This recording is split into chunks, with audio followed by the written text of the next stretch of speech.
Welcome to a new session on ethics. In this session, we can have a look on ethical views of Plato. We have with us Dr. Nasi, former professor and head, Department of Philosophy, University of Kerala. Once again, I welcome you, ma'am, for this session. Thank you, Sabina. Coming to the ethics of Plato. Plato can be considered as the first systematic philosopher in the history of philosophy. He is a student of Socrates, the greatest Greek philosopher, who has actually contributed to the development of the science of ethics. It is said that Socrates has brought philosophy down from the heavens to the earth, meaning that he is the philosopher who began to think of a human being, the nature of human being, the life of a human being in the field of philosophy for the first time. So, two of his statements are very meaningful. One, he said that the unexamined life is not worth living. The second is virtue is knowledge. So, these two statements summarizes the ethical philosophy of Socrates, and his student Plato has taken initiative, taken inspiration from the ethics of his master and continued to develop ethics into a very full-fledged discipline. So, in Plato we can find the full-fledged version of the ethical theory initiated by Socrates. Okay? Now, one thing to be said at the beginning is that apart from being an ethical thinker, Plato is a typical metaphysician. His main interest is in developing a metaphysical theory, and the ethical theory is only at the culmination, only as an appendix to his metaphysical theory. In his metaphysics, Plato makes a distinction between appearance and reality, saying that the whole external world can be presumed under what is called appearance, and reality is that which lies behind it, behind and beyond the appearance. And appearance means all the physical entities, all the physical objects, including human beings, and reality does not belong to it. Reality belongs to a different realm, and in Platonian terminology we can say it is the world of ideas. World of ideas. And theory of ideas is considered to be the metaphysical theory of Plato, and this point has got a great bearing upon the ethical theory of Plato. This dualistic conception of reality, the appearance of material objects and the real nature of the reality. So, this kind of a dualistic concept Plato applies to the field of ethics also, that he says that in each human being we can find a dual aspect. A human being is actually a combination of the physical body and the non-physical soul, corresponding to what is called the world of appearance and the world of world of ideas or world of reality. So, there is a physical body in a human being, and also that there is a non-physical soul. So, we cannot say that man is a physical body alone or he is a non-physical soul alone. Actually, he is a combination of these two entities. A human being means a physical body and a non-physical soul. And therefore, Plato says that since the body belongs to the field of appearance and soul belongs to the field or level of reality. The goal of human life is the well-being of the soul, well-being of reality, not the appearances. So, a duty of a man is to work for, to aspire for the well-being, the attainment of soul or the reality. So, the metaphysical principle has been applied in the field of ethics, saying that appearance is not something to be aspired for. We have to aspire for the reality, and in the human field the reality is the soul. So, the goal of human life is the attainment or realization of soul. So, that is the sum and substance of the ethical theory of Plato. Now, we come to the details. Okay. Now, in developing the ethical theory, Plato will say that the human soul can be said to consist of 3 elements, or we can say 3 parts. The human soul can be attributed to have 3 parts. He says the rational part, the reason, the spiritual part, the spirit, and the appetitive part. Okay. So, these are supposed to be the 3 parts of human soul: the reason, the spirit, the appetite. Now, he goes to explain this. So, this is the tripartite division of the soul in his theory. Actually, this is the tripartite division, dividing the soul into 3 parts, namely the rational part, the spiritual part, and the appetitive part. Now, one thing to remember is that this is a gradual division. So, from the lowest to the highest, or we can say from the highest to the lowest. So, appetite forms the lowest, spirit the middle, and the rational part forms the highest. So, that is the classification in the graduated form. Okay. He says that reasoning is the part capable of reasoning and pursues truth and knowledge.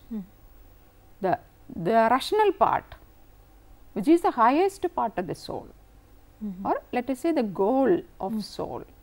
Now, the function of the rational part is the reasoning, thinking, okay, deliberating. So, that kind of activity is performed by the rational part, and it pursues truth and knowledge. This rationality or this reasoning results in the attainment of truth or knowledge. So, this is the importance of the rational part of soul. Now, spiritual part is the part that proud and concerned with one's own status. So, second part, the middle portion of the soul is concerned with, it is concerned with keeping the status. So, keeping the position of a human being. It pursues fame and power. See, I want to be in a position or in power, like that. So, the spiritual part of the soul is very conscious of the power element or the fame element of a human life. Appetite, which is the largest and most powerful part of the soul, pursues pleasures.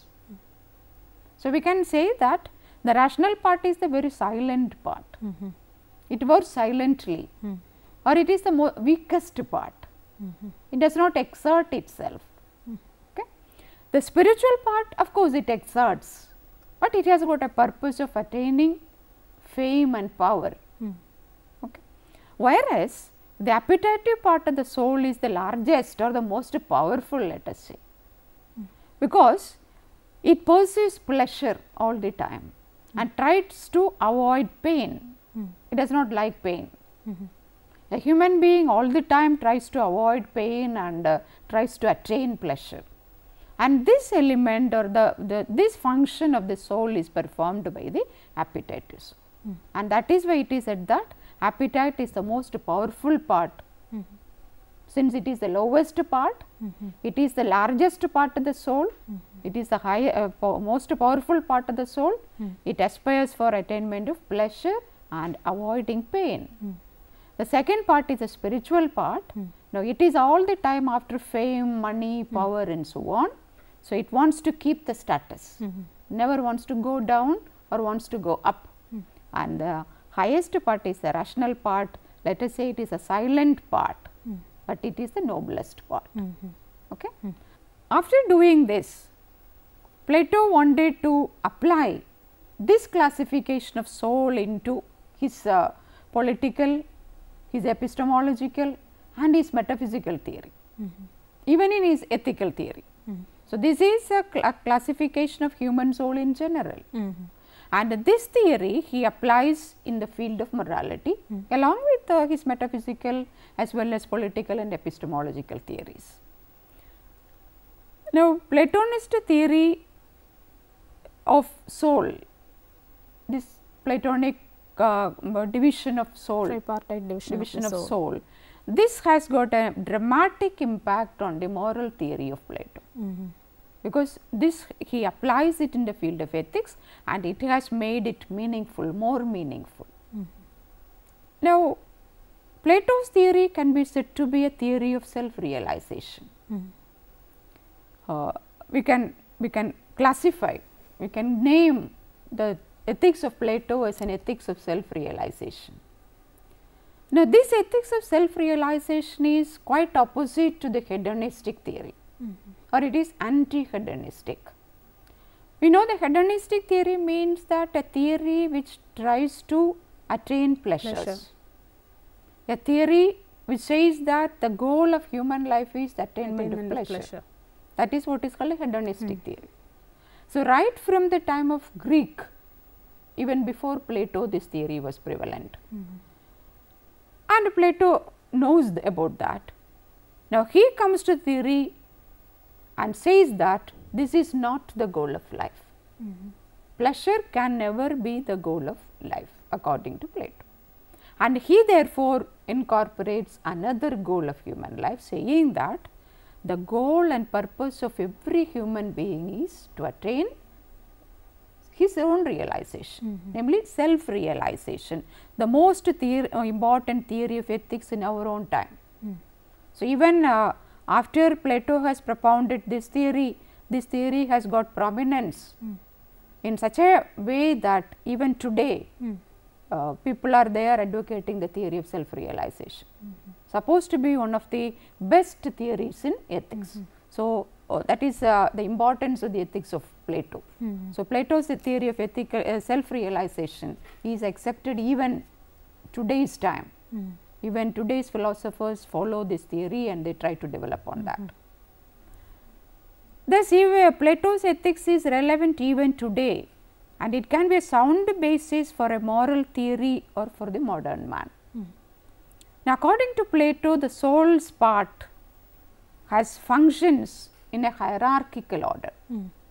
So, we have seen that the soul has got three parts. The highest is the rational part, spiritual part, and the lowest is the appetitive part. And accordingly, these parts of soul are attributed with functions. Each part has got its own function to perform. Each part of the soul has its function and place in the hierarchical order. That is what we have seen. Appetite is the lowest, spirit is the middle, and the rational is the highest.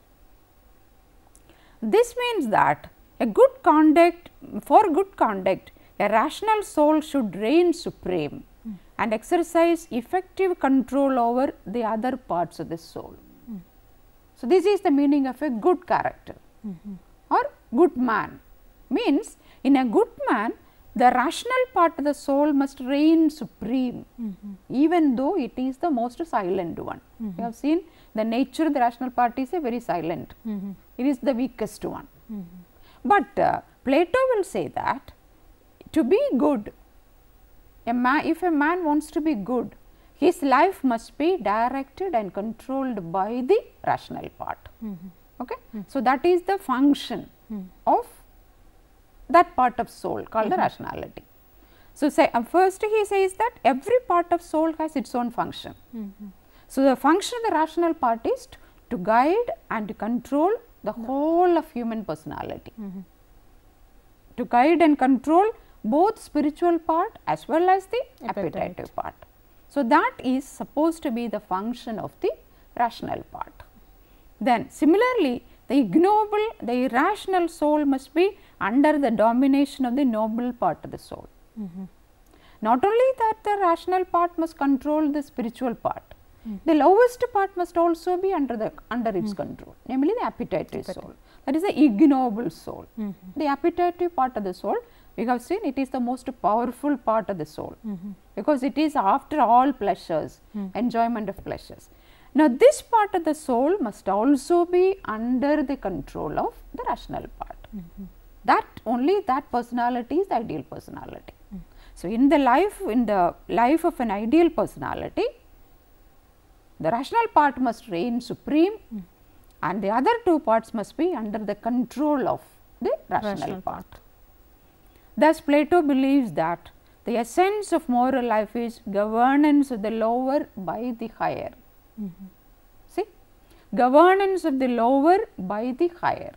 The higher element, the higher principle must exercise its power, its authority in controlling and dominating the lower parts.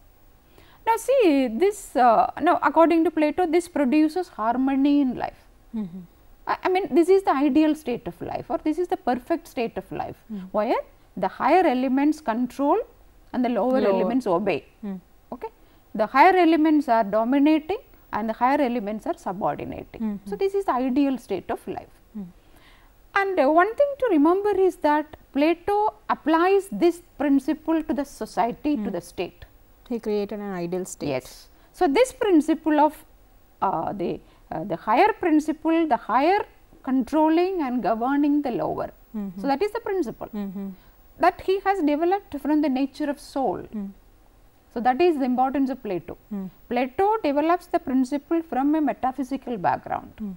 So, first he studies the soul, he analyzes it, saying that it has got three parts: the rational, spiritual and appetitive, and then coming to say that the function of the rational soul is to control and guide the other parts.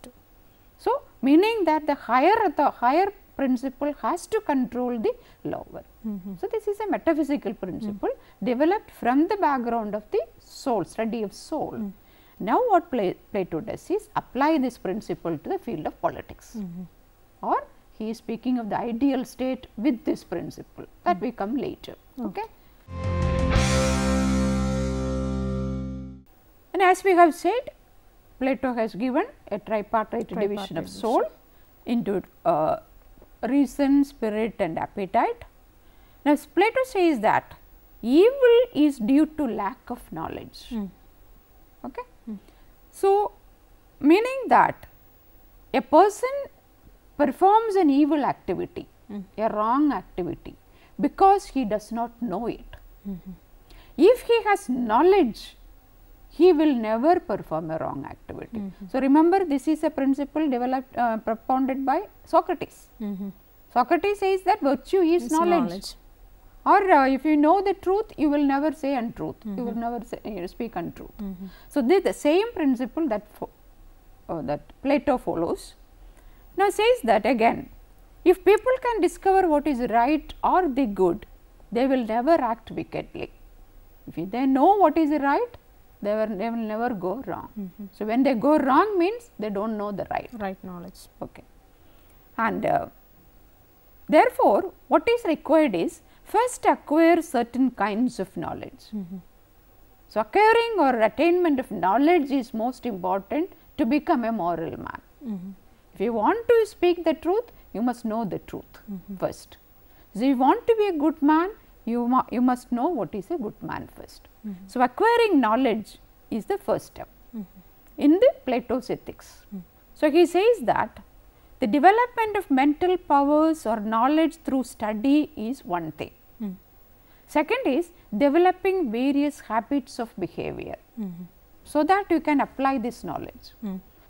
Now, Plato, after saying that ethical life can be developed by two principles, one that you acquire knowledge, second you act accordingly. Now, he continues to say that if a person has knowledge of good life, he will never act immorally. A moral man, if is a man of knowledge. If he knows what is morality, he will never go for immorality. Secondly, he says that there are some people who cannot get knowledge or unable to get knowledge. In that case, they can imitate the people who have attained knowledge. They can emulate the people who do have knowledge. Okay? And there is one more thing he speaks about morality. Morality is absolute, according to Plato. There is one and only good life for everyone to lead. We cannot speak of many goals of life. There is only one good and there is the highest good. So, morality is of the absolute character. So, we can say this reflects his metaphysics. Reality is one and only. Okay? So, these are the three principles that speaks of his morality. One, he says that a moral person is a man of knowledge. Second, he says that those who cannot get knowledge may imitate the knowledge person. And thirdly, he says that morality is absolute. Okay? And now, after stating these things, his famous book, The Republic, goes on to deal with the concept of justice, one of the ethical principles.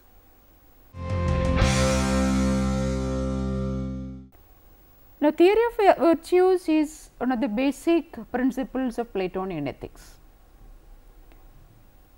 And in particular, Plato defines the concept of justice, one of the cardinal virtues in Plato's theory.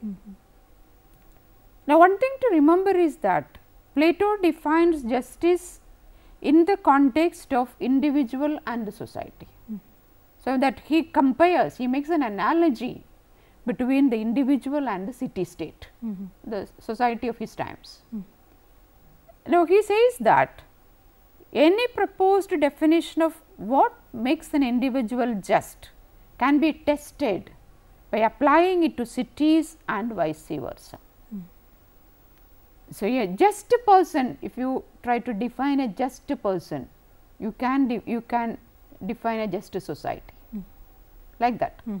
So, there is a comparison between an individual and a society or the city state. So, that for justice will be the same thing on both the small scale and the large. We cannot speak of two justices. Either it is for the individual or to the larger scale of societies or city states. It is the same. Justice is the same. Individual, if it is on the individual level, you define justice in the same manner you define justice in the social level. Okay? We apply the term just not only to the people, but also to the actions again. So, it is first he said it is not only for individual, but also for the society. Now, he says we can speak of just individual, also just actions. For the actions also we can apply the word justice or just. He says that people are just when the three parts of their soul are organized in the right way. This is how you apply justice to a man, to a human being. First he said justice to an individual, a human being. So, what is the meaning of that? He says a man is just when his soul, the three parts of soul are organized in the right way. How it is organized in the right way? In the hierarchical order, that is the appetitive part, the spiritual part and the rational part, and the rational part exercising control over the others. That is the right way of organization of the soul. Okay? So, Plato will say that this is the just for a person. A just man means his soul is organized in this way, in the right way. Now, in the case of an action, he will say that an action is just in that it conserves such an organization among the three parts of the soul. Now, for action also the same standard is applied. Just as you say that a person is a just person, we can say an action is a just action. So, here also the same standard of is applied, namely arranging or organizing or performing the soul in the right direction from appetite to spirit and to the rational level. Now, again he speaks of the city. So, individual action to the city. So, the city we described is clearly in some sense an ideal city. Yes. So, Plato concedes that his city is unlikely to, so because it is an ideal one, he never thinks that it will come out, it will be in reality. So, he always wants to be it as an ideal society. So, we can have an understanding about the ideal society of Plato. Okay? Okay. So, ideal city has got 3 classes of citizens. So, keep in mind the classification of the soul, then we come down. Now, the classification of soul, the principle of classification of soul he applies to society, to the city. He says that this is in the ideal form, not that we can expect it tomorrow or day after tomorrow in practice. It is an ideal situation where we can speak of a city where we have 3 classes of people, 3 classes of citizens. The first is the ruler class, the ruler class of people, and they are characterized by their knowledge about and devotion to the welfare of the society. So, this is the quality or characteristic of the ruler class of people in the ideal state. Their only goal is attainment of knowledge and their devotion to the welfare of the whole society. So, they govern the whole society. Yes. So, they are devoted to the welfare of the society and acquisition of further knowledge. Their own enrichment. So, self enrichment and devotion to the others. So, that is the what is called the characteristic feature of the ruling class of people. Now, second we can speak of the guardians, and there are the third category, the farmers, merchants, now who are in the activity of production of material goods necessary for daily life. That comes to the third part. The third class of people in the society, they are they are responsible for the producing the material goods for the day to day affairs of life, day to day needs of people. So, they are the custodians of material goods. Now, the guardians are they helps the warrior, they are the warrior class of people, soldiers. They are the supporting staff of the guardian class of people, namely the ruler class of people. Okay? So, we can speak of the ruler class who are supposed to be the guardian class, and there is the warrior class, they are the supporting staff, they give their full support for the ruling class for making sure the welfare of the society.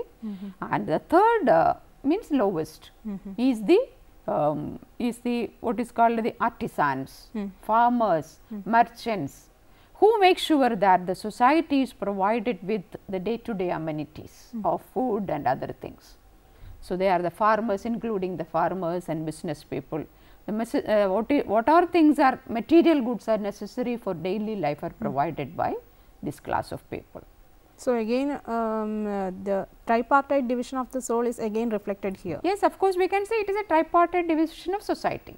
So, again the control will be in the hands of the ruling class. Ruling class who are ruled by the rational element. So, the rational element again controls the other two. So, that is the final principle, the rational principle. So, ruling class of people are characterized by their capacity to acquire knowledge, means the rational principle.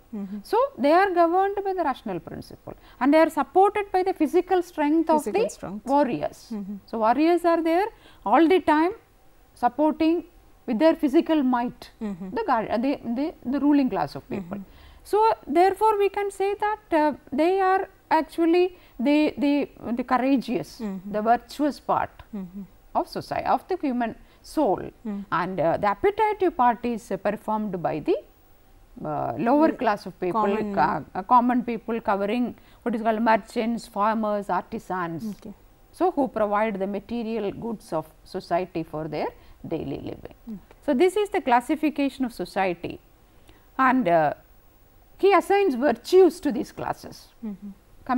Secondly, he comes to says that these 3 classes have their own virtues. See, these virtues are justice, wisdom, courage and moderation. These are the 4 cardinal Four virtues. cardinal virtues, we will discuss it again, but these cardinal virtues are attributed to the different classes of people in the society, in the city state. For instance, justice in the city is each one performing that function for which he is suited by nature and not doing the work that belongs to others. See, that is what is called a justice. So, if you are a ruler, you have got a certain duty to perform. Now, you are said to be a just ruler when you fully perform what is your allotted duty and never encroach upon the duty of the warrior. You have to take care, be careful about not entering into the field of another person or another class of people. You are not expected to do that. For example, if you are a ruler, you are expected to act for the welfare of the people. You are not expected to earn money. So, you must amass wealth. So, you are a member of the ruler class means you are expected to be a philosopher, a scholar, an educated man, a man of knowledge, along with a person who works for the welfare of the society. You cannot interfere with the working or duties of a soldier or a farmer. So, that is what is just, the meaning of justice, Just a society. or meaning of just the meaning of the virtue of justice. Okay. Then one's function in turn is determined the class to which he belongs. See, your function means to which class you belong to. Your function is determined that by that class. So, the ruler should rule and not amass wealth. That is what they say. The function of a ruler is to rule the country, and he is not expected to bring all wealth and to become a rich man. The function of the farmers, artisans and merchants is the amassing wealth.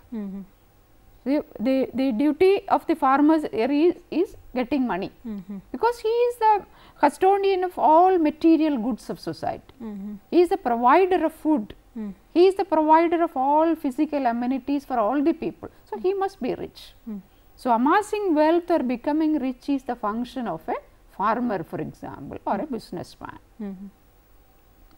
If the rulers turn from ruling to money making, they are unjust.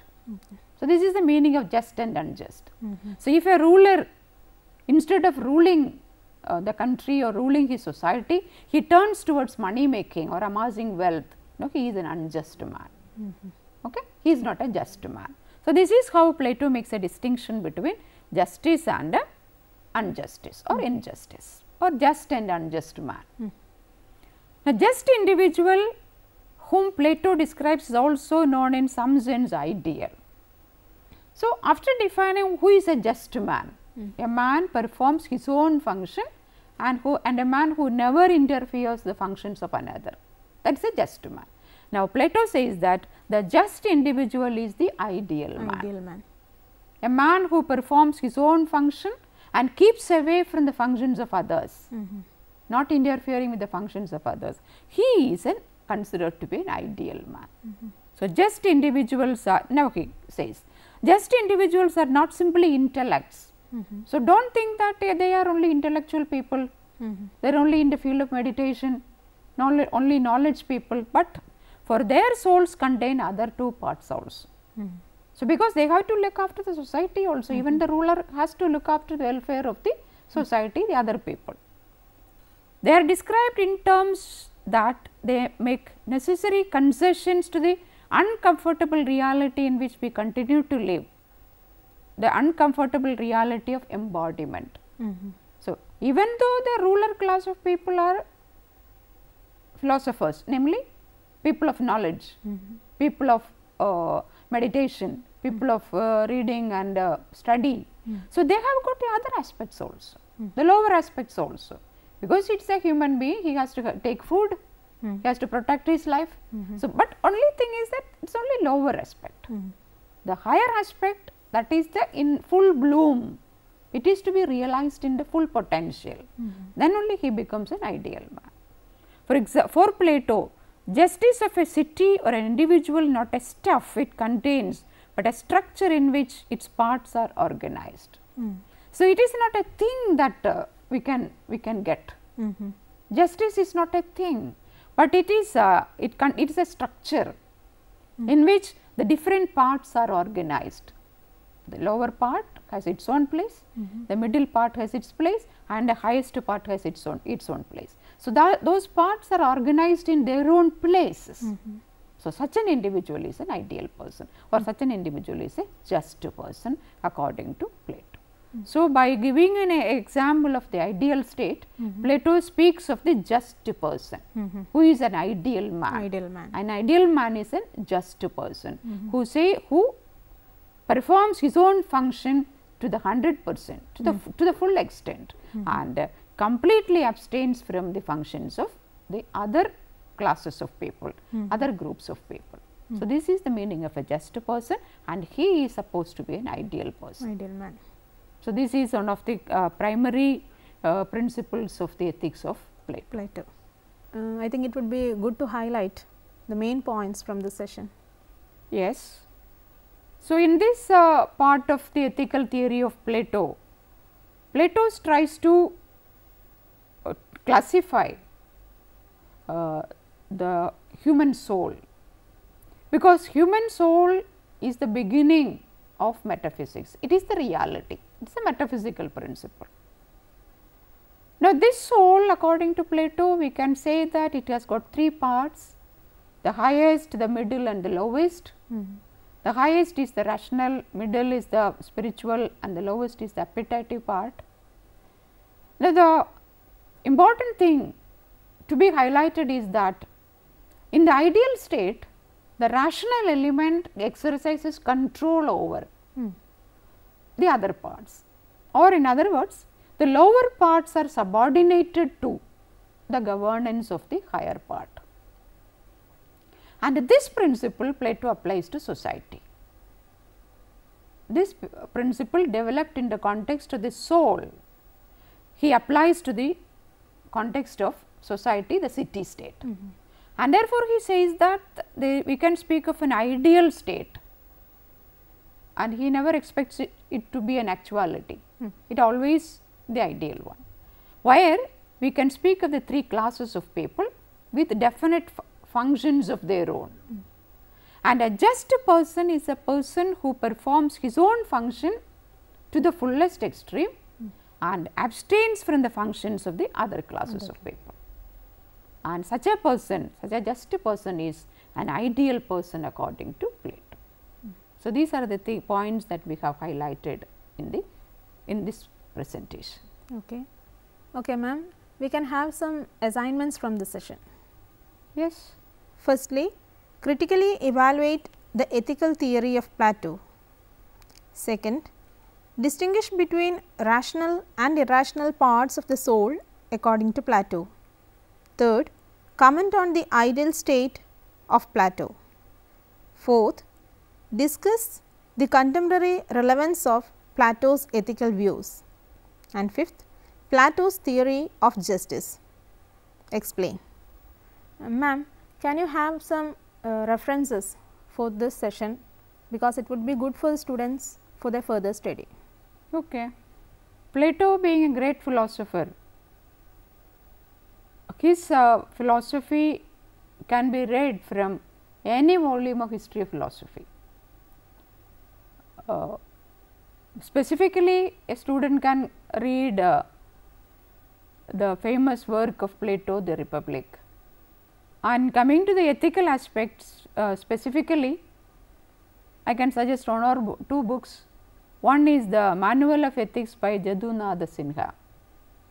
It is a basic introduction to ethics, which carries a topic on the ethics of Plato. Then you can have a look at Professor Sanyal's and Professor Malik's book Ethics. Again have a discussion on the Plato's theory of ethics. And those who are interested reading more about the ethics of Plato in particular and the philosophy of Plato in general can take any volume of history of philosophy, Western philosophy. Okay, ma'am. Thanks for the participation in this session. Thank you very much. Thank you for watching this session. We will meet again with the continuing part of the ethical views of Plato in the next session. Thank you. Thank you.